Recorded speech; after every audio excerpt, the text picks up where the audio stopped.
నమస్తే, welcome to Four Sides TV special drive.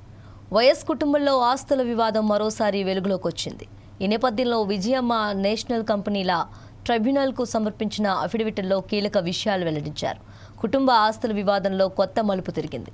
YS Vijayamma అఫిడవిట్లో చేసిన వ్యాఖ్యలు రాజకీయంగా చర్చనీయాంశమయ్యాయి. వైఎస్ మరణం వరకు అన్ని ఆస్తులున్న కుటుంబ ఆస్తులేనని, ఆస్తుల పంపకం ఎప్పుడూ జరగలేదని స్పష్టం చేశారు.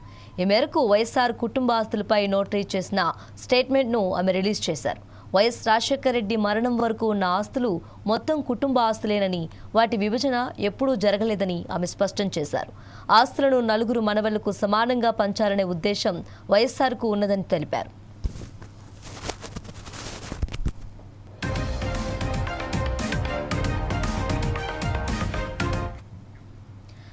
ఎంఓయూ ప్రకారం షర్మిలకు ఇవ్వాల్సిన ఆస్తులు ఆమెకు చెందుతాయని పేర్కొన్నారు.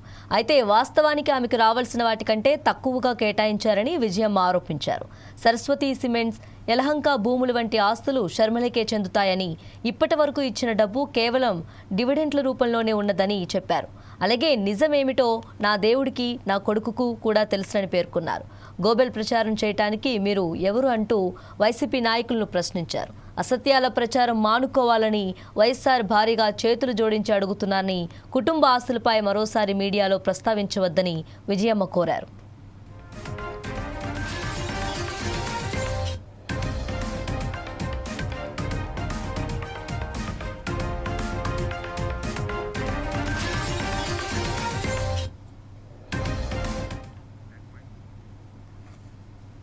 విజయమ్మ విడుదల చేసిన లేఖపై వైసీపీ నాయకులు మండిపడుతున్నారు. ఈ లేఖ సోషల్ మీడియాలో ముందుగా రావటాన్ని ప్రస్తావిస్తూ దీని వెనుక ఎవరు ఉన్నారో అర్థమవుతుందన్నారు వైసీపీ నేత రాచమల్ల శివప్రసాద్ రెడ్డి. షర్మిలను కాపాడేందుకు కుమారుడు జగన్పై ఆరోపణలు చేయటం సరైనదేనా అని విజయమ్మను ప్రశ్నించారు. ఆస్తుల అంశంపై మాట్లాడుతూ 2019లో జగన్ ఎంఓయూ ద్వారా చెల్లెలికి ఇవ్వాలని నిర్ణయించారని, అది ప్రేమతో చేసిన చర్య అని పేర్కొన్నారు. 2024లో విభేదాల కారణంగా ఆ ఎంఓయూను రద్దు చేసుకున్నారని తెలిపారు. జగన్ తన సొంత డబ్బులోనే షర్మిలకు 236 కోట్ల రూపాయలు ఇచ్చారని చెప్పారు. ఆస్తుల పంపకం జరిగింది కాబట్టే షర్మిల ఆస్తులను అటాచ్ చేయలేదని స్పష్టం చేశారు. జగన్పై విమర్శలను ప్రస్తావిస్తూ ఎన్ని విమర్శలు చేసినా జగన్ సహనంతో భరించారని అన్నారు. కుటుంబ సభ్యులు శత్రువులతో చేతులు కలపటం అన్యాయమని వ్యాఖ్యానించారు.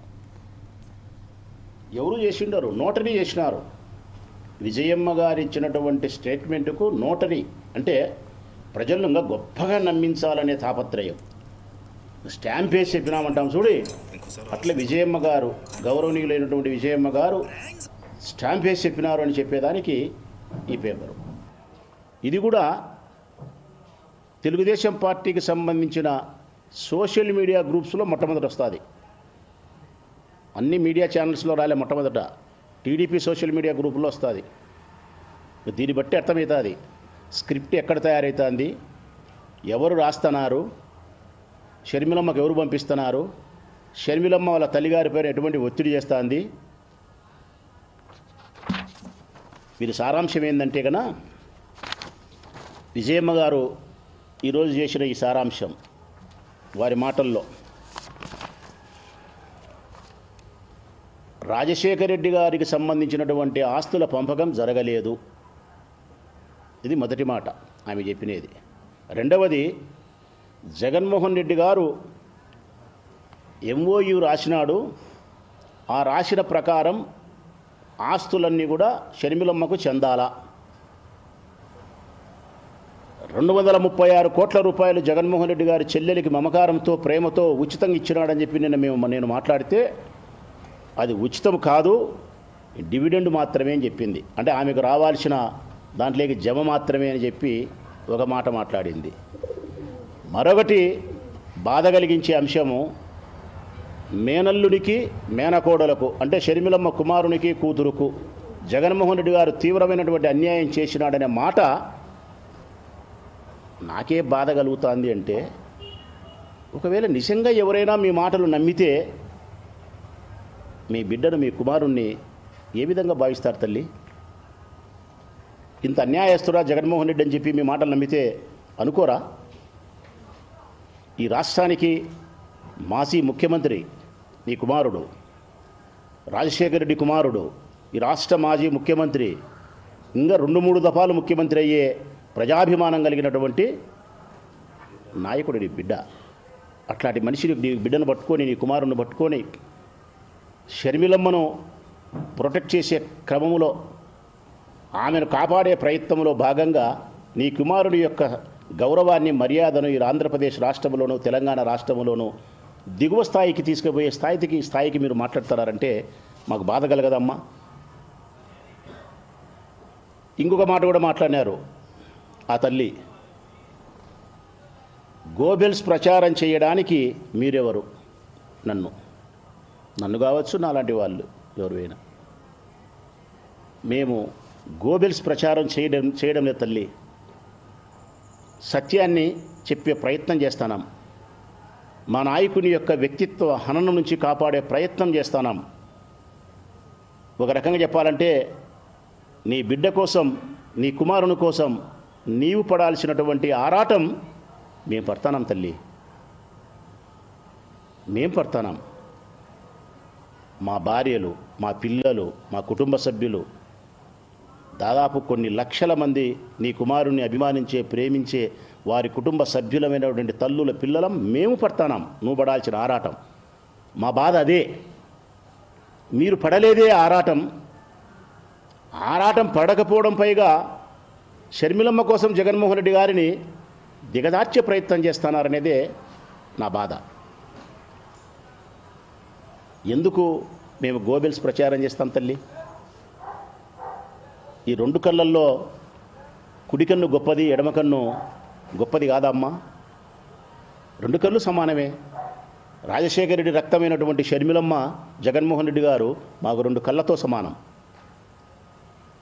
2 కళ్ళతో సమానం. ఏ కన్నును కూడా మేము గాయపరిచే ప్రయత్నం చెయ్యం. కానీ ఇక్కడ శృతి తప్పి రాగాన పడుతుంది. ఇంటి గుట్టు ఈదికెక్కిచ్చినారమ్మా. మీ కుమార్తె, నీ మరిది కుమార్తె సునీతమ్మ. చెప్పినా కదమ్మా, రాజశేఖర రెడ్డి గారి గౌరవము, ప్రతిష్ట, మర్యాద పులివిందల పూలంగల కాడ పడిచినారని చెప్పినా కదా తల్లి. ఆ బాధకే నేను బయటకు వచ్చినది. మొట్టమొదట ఎవరమ్మా దీనికి ఆజ్యం? మొట్టమొదట ఎవరు దీనికి ఆజ్యం? జగన్మోహన్ రెడ్డి గారా లేక షర్మిలమ్మ గారా? మొట్టమొదటి దీనికి ఆజ్యం షర్మిలమ్మ. ఎక్కడ ప్రారంభమైంది షర్మిలమ్మ అంటే, కుటుంబ వ్యవహారాలకు సంబంధించి చంద్రబాబు నాయుడు గారికి ఒప్పందించి పత్రికల్లో వచ్చేటట్టు మొట్టమొదట సహకరించింది చూడి, అక్కడి నుంచి ప్రారంభమైంది. అసలు నా జీవితంలో అనుకోలేదమ్మా,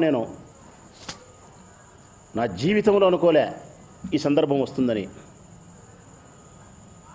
ఈశ్వరుని లీల, నీ కుమార్తె గొప్పతనం. మా జీవితాలలో ఎవ్వరం అనుకోలే. మేము రాజశేఖర రెడ్డి అన్న కుటుంబం గురించి మీడియా ముందుకు వచ్చి ఇట్లా మాట్లాడతామనేది అనుకోలే. రాజశేఖర రెడ్డి అన్న మాతో మాట్లాడితే చాలనుకున్నాం. రాజశేఖర రెడ్డి అన్న పేరు పెట్టి ప్రసాద్ అని హెచ్చరిస్తే మురిసిపోయిన సందర్భాలు ఉన్నాయి తల్లి. నా చిన్నతనంలో నా తల్లిని ఎంత ప్రేమిస్తానో, నా తల్లిని ఎంత గౌరవిస్తానో, మిమ్మల్ని కూడా నేను అంతే ప్రేమిస్తా, అంతే గౌరవిస్తా. కానీ అంతకంటే ప్రధానమైంది ధర్మం అనేది ఒకటి ఉంది తల్లి, న్యాయం అనేది ఒకటి ఉంది తల్లి, ఆత్మగౌరవం అనేది ఒకటి ఉంది తల్లి, మా నాయకుడు అనేది ఒకటి ఉంది తల్లి. మాకు 100 6 100 సరే, సూర్యుడు యాపక్కన ఉదయించని మా నాయకుడు జగన్మోహన్ రెడ్డి గారి యొక్క వ్యక్తిత్వాన్ని కాపాడాల్సిన బాధ్యత ప్రతి కార్యకర్తకు ఉంది.